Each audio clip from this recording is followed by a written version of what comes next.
A special thank you to each of our subscribers who make this channel possible. Here's today's story. In a significant legal blow, Rudy Giuliani, the former mayor of New York City and personal attorney to Donald Trump, has been ordered to surrender a substantial collection of personal assets following a civil lawsuit that found him liable for defaming two Georgia election workers. This decision comes after a federal judge ruled that Giuliani must turn over his valuable possessions to Ruby Freeman and Shaye Moss, who were awarded $150 million in damages after Giuliani falsely accused them of election fraud during the contentious 2020 presidential election. The court documents, unsealed earlier this week, detail the extensive list of items that Giuliani is required to relinquish, which includes his luxurious Manhattan penthouse, a vintage Mercedes-Benz that once belonged to Hollywood star Lauren Bacall, and an impressive assortment of sports memorabilia. Among the most notable items are a signed baseball shirt from the legendary Joe DiMaggio, a signed photograph of Yankee Stadium, and a signed photo of Reggie Jackson. Additionally, 3 World Series rings are also part of the assets to be seized, pending a challenge from Giuliani's son regarding their ownership. This ruling is a direct consequence of Giuliani's unfounded claims that Freeman and Moss manipulated the 2020 presidential vote in Georgia. The allegations, which stemmed from a supposed water main break at Atlanta's State Farm Arena, led to a torrent of threats and harassment directed at the two women. Testimonies revealed that their lives were turned upside down, forcing them to relocate and live in fear due to the false accusations propagated by Giuliani, which even reached Donald Trump himself. During a notorious phone call with Georgia Secretary of State Brad Raffensperger, Trump labeled Freeman as a professional vote scammer and accused her of stuffing ballot boxes. The impact of Giuliani's actions has been profound, not only in terms of financial repercussions, but also in the personal toll it has taken on the lives of Freeman and Moss.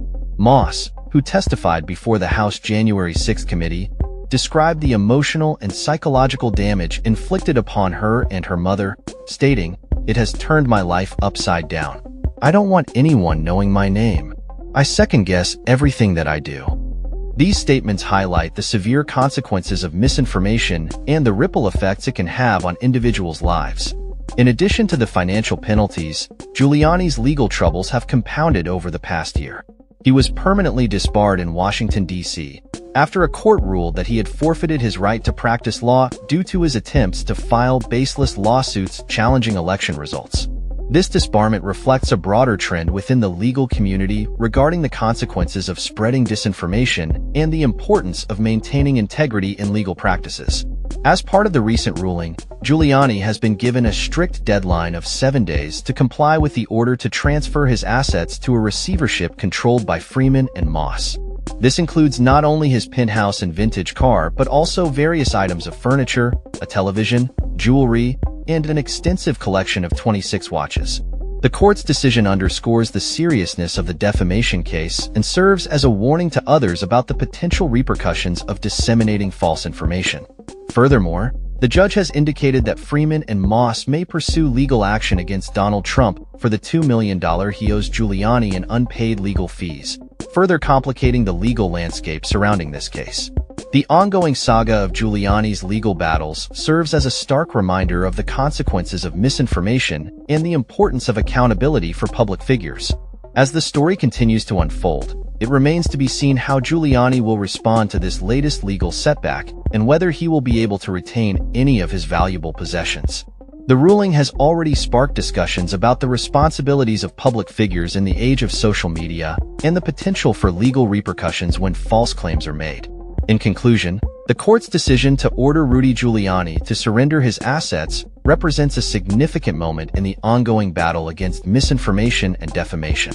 The case highlights the need for accountability and serves as a powerful reminder that there are consequences for those who choose to spread falsehoods, particularly when it comes to matters as critical as election integrity. As Freeman and Moss prepare to reclaim their lives and reputations, this ruling may pave the way for greater scrutiny of those who engage in similar behavior in the future. That's all for this story. We upload videos every day covering many different subjects, so hit that subscribe button to stay informed. Thanks for watching.